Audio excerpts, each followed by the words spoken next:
I wanted Wolf since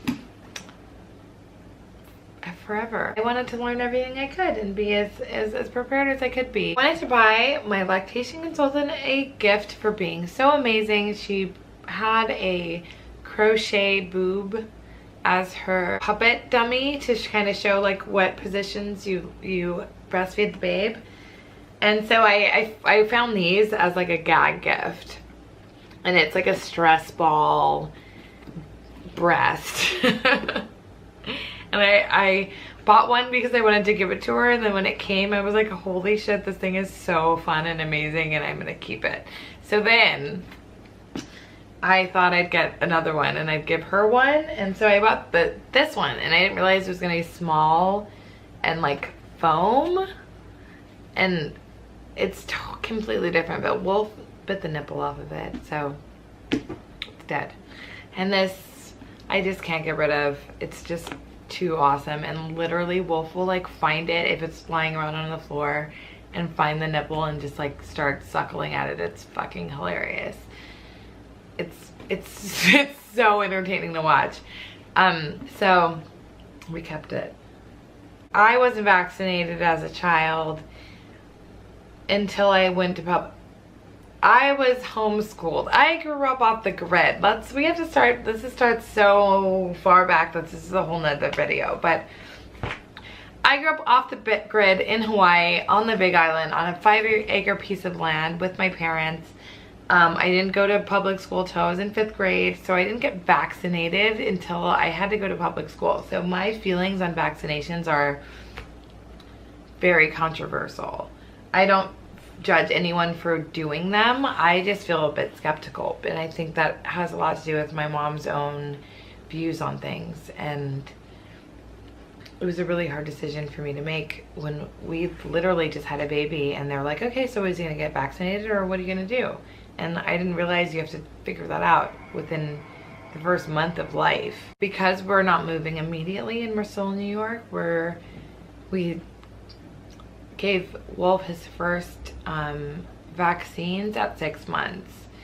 And I feel like New York is such a concentrated area where you're like literally meeting all walks of life in such a small amount of space. I've seen some people which make me question health standards. I don't Wolf catching whooping cough from me touching a Subway bar, so it freaks me out. So because we were planning on moving to Hawaii, initially we had hoped we would move by July of this year, and that's not gonna happen. He's here now, we're here now. I want to adventure to the fullest with him. I want to go everywhere we possibly can. I want to go to museums and parks, picnic and gondolas. So I don't want him to catch anything from anybody if I can help it. And I don't want to be the one that's going to stop him from being a healthy little awesome child that he is. So vaccines are like difficult. It stresses me out every time we talk. New York with a baby is kind of awesome. I think I touched base with this, but I wasn't a nightlife person and I wasn't like a crazy party animal, and so I haven't lived here for very long, but finding the nooks and crannies of cool things to do, whether they be crybaby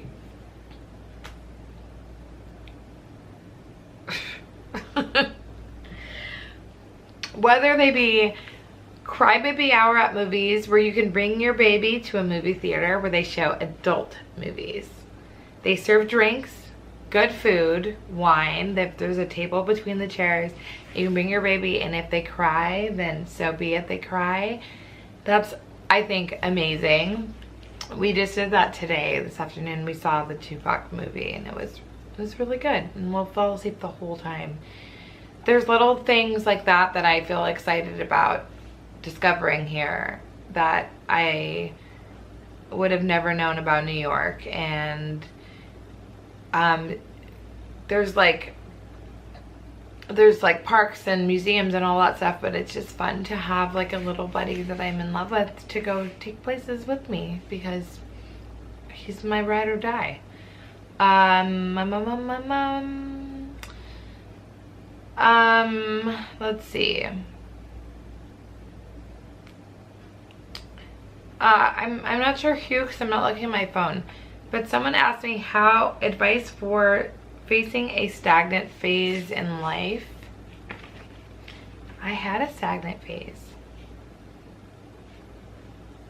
A lot of us have. You can't force maturity. Maturity has nothing to do with age. If you're ready to do something, or you're constantly thinking about it, that's when you know your instincts and you should follow them and make a decision based on what is in your gut and in your soul and in your heart, and go on that. And the bravest moments that you have, the ones that you follow your intuition, are never ones that you look back on and regret. Anything that I've ever done that I thought I had an instinct about this and I followed my intuition, I've never regretted. If anything, I've grown from, but it's never been something that I look back on and think I shouldn't have done. So it took me a long time, and I had many excuses. As far as moving to New York, I was like, I hope I have saved this much money and I have this much in the bank and I this lined up, but ultimately it happened. It worked out, and I seized the opportunity, and I just did it because it felt right at the time. So my advice is like to try to get to know yourself the most that you can. And don't be a stranger to yourself. Read The Road Less Traveled. Read the 5 Love Languages. Like, educate in this, that's such a small thing to do, but like invest in just a couple of books that might help expand your viewpoint of yourself and your self-being, and then go from there. And I mean, the only thing people talk about as far as regretting things is not doing things. Rarely will you have a grandparent or an elder that's like, I regret following my heart. I regret moving when I was in love. They regret not doing it. So don't do that. We're not doing that. We're not that tribe. No.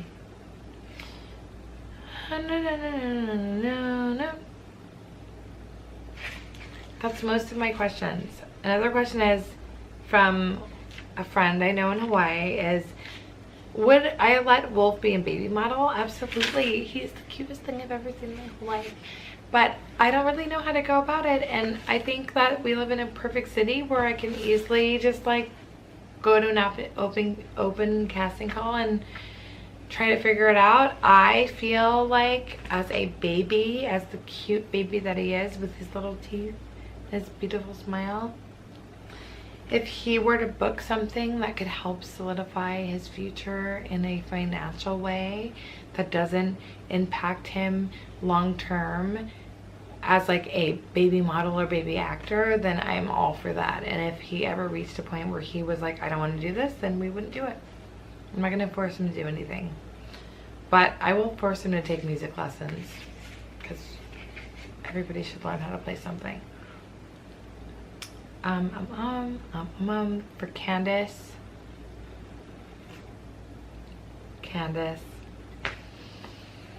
God, it's so hard to get back up north, but I sure hope I get to see you. As far as facials goes, facials and I don't get along, but we can continue my laser because no one needs hair here, then I will see you very soon.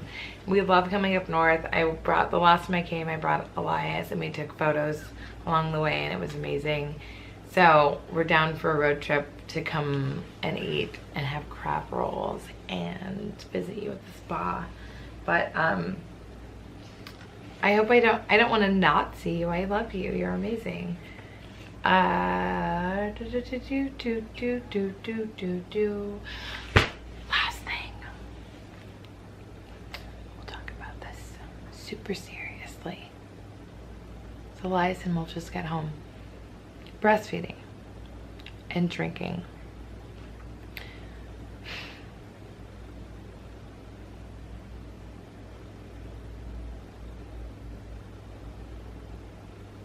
Yeah, it's that big of a pause. I had my, like I mentioned, an 8-hour breastfeeding or lactation education course before I had Wolf. One of the subjects that came up was, can I breastfeed and consume alcohol? I am not an expert. I will not tell you what to do with your life. If you disagree with me, please do so and follow what makes sense to you as a person. What I learned from my own education and my own research is, for one,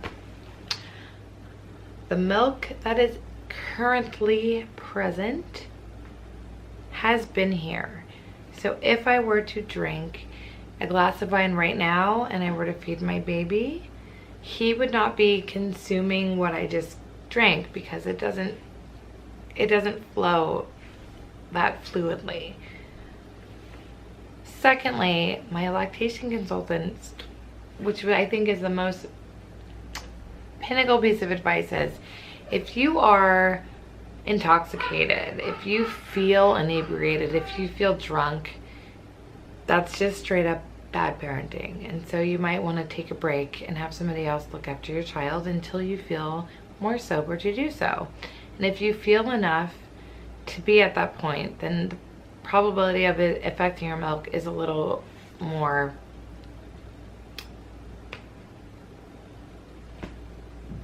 you know the word I'm not able to say. It's that one. So for the most part, as far as breastfeeding and consuming alcohol, I feed Wolf about every 3 hours, I think now. So if we're like out and doing stuff, I will either like have a glass of wine while he's nursing, because clearly the milk that he's nursing was made hours ago. What I'm drinking at the moment isn't coming directly out of him because it's not a straw. And then we basically have 3 hours until he eats again. And if not, you know, it's nighttime and he's in bed and he's asleep, and you know, we're just listening to Lil Wayne and going nuts. That's not what we're doing at all. We never do that.